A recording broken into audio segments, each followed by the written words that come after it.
This one is the soccer ball pattern, and I just took this by going to clip art, found a easy soccer ball, and I traced it, and I've already made a copy. And if you know anything about stained glass, you know you always make a copy, and you number each of these. And as you can see, the numbers are exactly the same, meaning you've got numbers on every single piece. And you should also, to make your life a lot easier, before you cut up one of your copies, you should put the color, the code for the color on every one of them. If you have a number of pieces that are of one color, you can put all the W's together, and in this case we're going to do black for where B is, and we can put all the black pieces in one pile, all the white pieces in one pile, and it comes in handy when you go to glue your pieces down. A little tip about numbering the pieces: it's a very good idea to go in a sequence, either go from top to bottom or from left to right, or in a circle, because if something should ever happen to this second pattern, you want to be able to put them together according to a couple of things, according to the way you hand wrote your pieces or just the way you numbered them. The second pattern is what we are going to be putting our pieces on, and it's also what we're going to be soldering on in this case. For all of the round patterns, or for any pattern that has any kind of an irregular edge to it, this second pattern is going to do double duty. So make sure that you know where it is. Don't lose it, don't misplace it.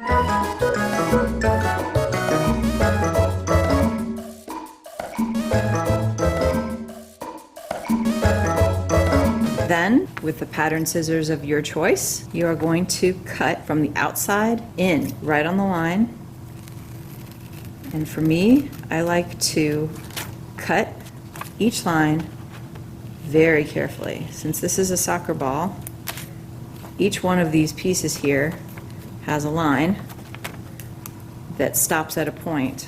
So I set these pieces aside, and then I start cutting in until I stop and go right up to the next one.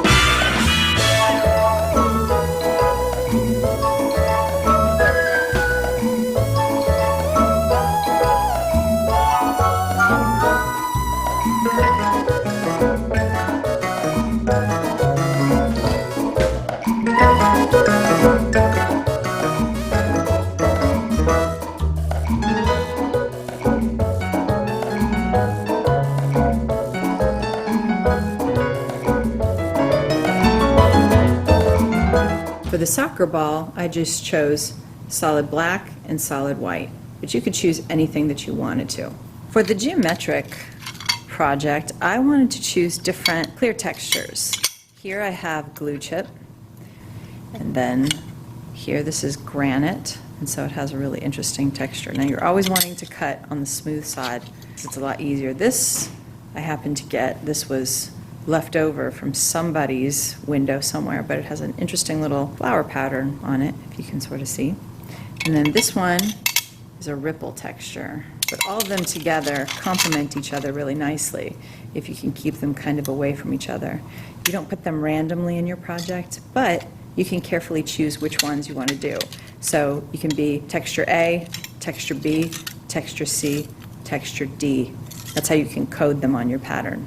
For this sun catcher, I'm going to choose some sunny colors for the sun and for the rays, and then I want to go a little bit dimmer here, and then I'd like to have some clouds, obviously. I've chosen some cathedral colors and then streaky colors.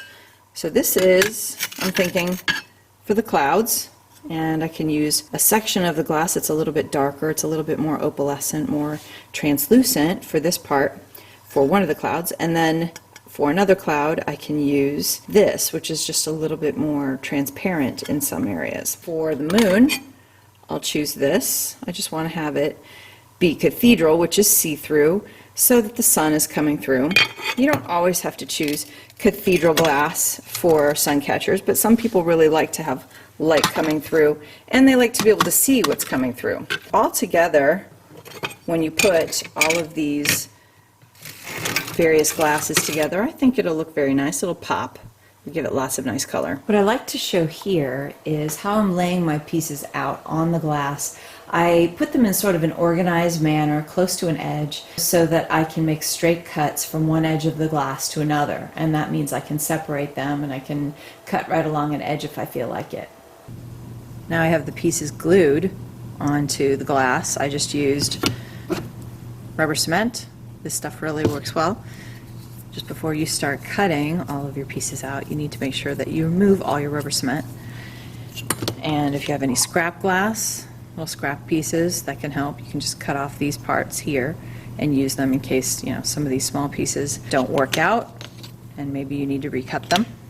And now we start cutting our pieces. So if you remember anything, you always cut and break every side.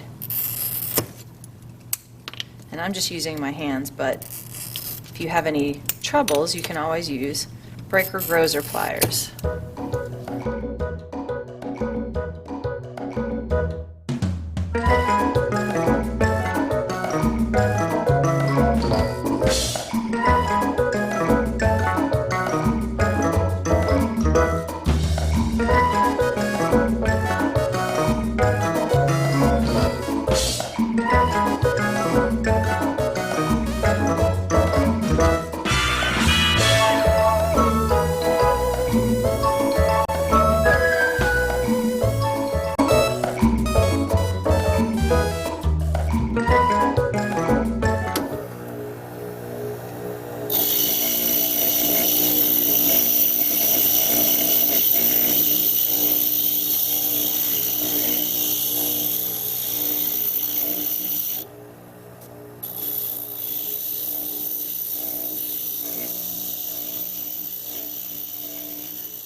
Anytime you're grinding something that has clear glass around the outside, you want to look to make sure that there's no glass hanging out the edges of your pattern piece. And your paper is going to get wet. Sometimes the edges of your paper pattern will get a little ragged, but as long as you've kept the shape of the original pattern piece, everything is good. If your paper pattern gets too wet, then I would definitely stop, blot it with a towel, and then let it dry, and then you can come back to it when the paper pattern is dry. If you're grinding anything that has black glass or any other colored glass, a lot of times it's easier to see what you've ground off and what you haven't. And so again, the same rules apply. You can see all the glass that's there, so we want to make sure that all that extra glass disappears when we use the grinders. Keep the piece moving as you are working.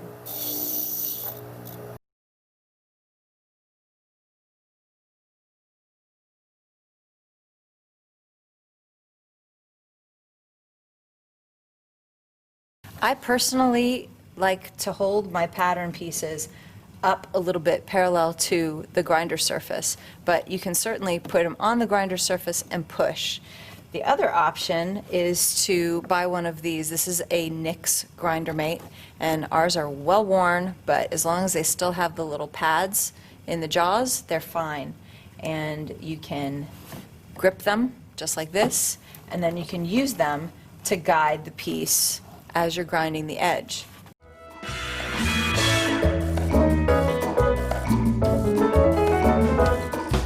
My pattern piece looks like this. As you can see, the pattern got really wet, but it's still intact and it's still the original shape. If it were to get any more wet like that, sometimes the pattern piece will slip off of the glass. And if that happens, then you should probably let that pattern piece dry and make sure you put it back into its shape. Shape it back to its original shape, let it dry, and then you can re-glue the pattern piece back onto the glass. But there's always a little bit of a mess anytime you're grinding pieces. You always have glass dust that collects around the edge, this sludge that collects around the edge. It's deceptive. Sometimes you think you've ground all your glass and there's still a little bit left because the glass dust is kind of stuck there. So you can wipe it off and then you can see for sure. As long as you've ground it all the way up to the pattern, then you're okay. So you take the paper off and usually there's a big mess. There's rubber cement, there's glass dust, there's all kinds of stuff. You will take it and you dunk in water And in the water, you are just getting all of this off, getting your edges soaking it. Then you blot it, and I always make sure I know what number my piece is and which side is the top. Now I'll mark it with black Sharpie, and then I'll also mark it with silver Sharpie, piece number 5. If I bounce some light off of this, you can still see the number 5 written in black Sharpie right there. The only thing that I've encountered as a problem with using silver Sharpie is sometimes whatever chemicals you use to remove the numbers. For black Sharpie, I use just rubbing alcohol. The silver Sharpie is a little stubborn, and you'd have to use something else, like maybe nail polish remover or graffiti remover.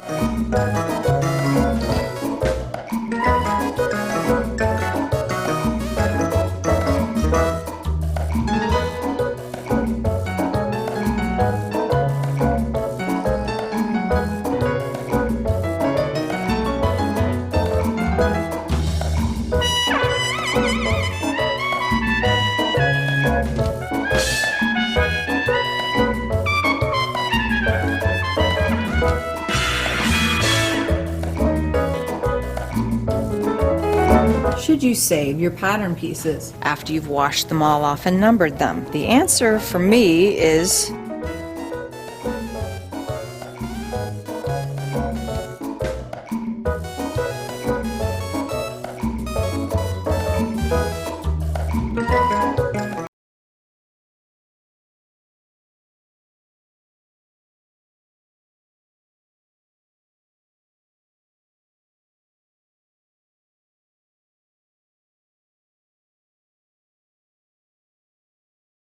in this demonstration, I'm going to show you how to wrap copper foil around a glass piece, just like this. And you're trying to aim for the copper foil to be evenly wrapped on the front as it is on the back, so it's even. And so that means that you have to center the edge of your glass piece on this very, very narrow copper foil. The whole reason why we've got to get even copper foil on your project is so that when you solder, when you add solder to your pieces in order to connect them, that you have even solder seams. If you have even solder seams, then your project has a better looking finished product. If you have uneven solder seams, it's really obvious on clear glass because you can see this is black backed foil that we're using, and you can see the overlap. So you have these really thin solder seams on one side, but then you have these really thick solder seams on the other side. If we can get the foil more even, then there might be a little bit better result with the solder at the end. So to start off, we need to have a piece of glass that has been ground on the edges. So it's always going to have a little bit of chippiness around here from the grinders, but we have to make sure that the edges are free from the glass powder, and that our hands are clean and dry, our piece is clean and dry. And the foil is just this copper tape. We have it taped up so that it stays neat and it doesn't unspool. So you can take as much as you need and just rip it. Or you can use scissors if you like, but you can usually just rip it. Copper foil consists of backing that is getting thrown away, and then there's the front, which is the copper side. In order to separate the backing, you have to kind of press together your fingers, and then you should be able to separate the backing. So you peel away a little bit at a time. You don't have to peel away the entire backing strip. You only want a little showing at the same time. You only want a little showing. And so what I'm trying to do is I'm trying to center this glass edge onto this so that I've got an even amount of black here and an even amount of black here. So I'm going to show you what I'm looking at. So I'm using a piece of double strength clear glass. So it's a little thicker. This is a little bit more close to what you're going to get when you are using stained glass. And it's a little tricky. I usually start right as I'm about to do one whole entire side. So I've got a little bit of something to hold on to. I hold the piece on its edges as opposed to the sides. I keep it vertical. I keep the piece straight up and down. You don't want to try and foil looking at it this way, and you definitely don't want to foil trying to center it looking at the copper side. You're always looking at the black. You're always looking at the adhesive. So I hold it in front of me like this. I pull a little bit of backing away, so I've got this exposed, and then I just tug this a little toward me, and then I am looking straight down at it. You may even go a little cross-eyed when you're doing this because you have to kind of look at this side and look at this side and making sure that it's even. And then as soon as you've got it even, you press it and then press with your finger. I change the positioning of my hands so that I'm going to rotate my glass toward me. Take a little bit more of the backing off. Keep it away so that it's not in my way. And then I rotate it a little bit toward me. And again, you can do a little section at a time. You can do like halfway and then the next, like a little bit this section, then the next section if you want. Ooh, and I just ripped. If you rip, that's okay. Just overlap a little bit. And I'm centering the piece of glass as much as I can onto here. Center it, and I'm trying not to touch it too much, but if you touch it way too much, if you touch the adhesive, it's not going to stick to your glass as well. So I just touched that little part there, and now I'm looking to see that it's even on both sides, and now I press it and seal it with my finger. Shift my hands a little bit, peel off a little bit more backing, and I continue to position it, then press it, and then I take a little bit more backing off here, and then I'm pivoting it, positioning it, and then pressing it. So again, you're always looking at this black and that black on that side. If you're using copper backed foil, this is just, doesn't have a black backing to it. If you're using the foil that you get in most hobby shops, it's going to be just a little bit different, but you're doing the same thing. You're just trying to make sure that it's even on both sides, that you're centering the edge of this piece of glass right on this little narrow strip. We use 3/16 foil, but if you need thicker foil, there is 7/32 foil. And if you're using really thick glass, you can use 1/4 inch foil.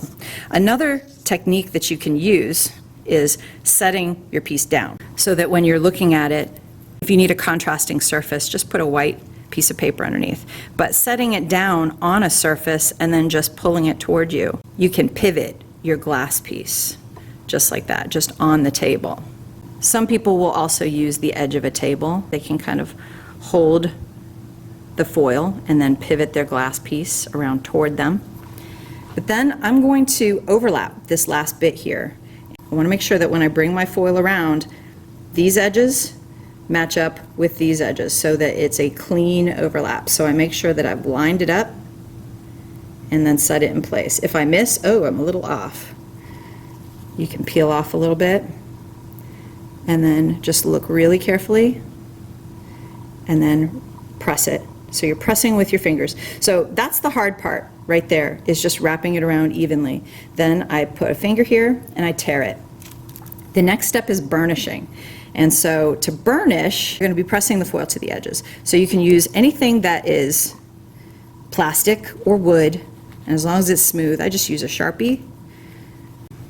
You can use a fiddle stick, a pencil, a Sharpie, or an actual fid. This thing is for tying rope and making knots, but if you can find one, they are helpful because you have a good grip and you can use it to burnish. So all you need to do is you're pressing all the outside edges so that they're smooth. Then you're going to pinch the foil so that it's wrapping over the front and the back of your piece of glass. Now I'm using a very thick piece of glass here, so I don't have a whole lot of room. So now I'm going to go across and get all of these edges like this. And then I'm also getting all of these corners. These corners are really sharp and they stick out, so you have to roll them down like this. So that's all I'm doing, is I'm making sure that they're not sticking out, and I'm making sure that the adhesive is sticking to the glass and not flipped up so we don't see any of the black anywhere. Then the last step is to set it down and burnish. So by burnishing, what I'm doing is I'm trying to get it so that it's smooth and sealed to the glass. So when you're doing the next step, which is applying flux onto your project, onto your foil, you don't want the flux to get up underneath all of your foil, because then it will start to corrode. It starts to rot your window. And so we don't want that to happen. So now, as long as you can see that there is an even amount wrapped over on this side of the glass and an even amount wrapped over on this side. Then you've got a well-foiled piece of glass.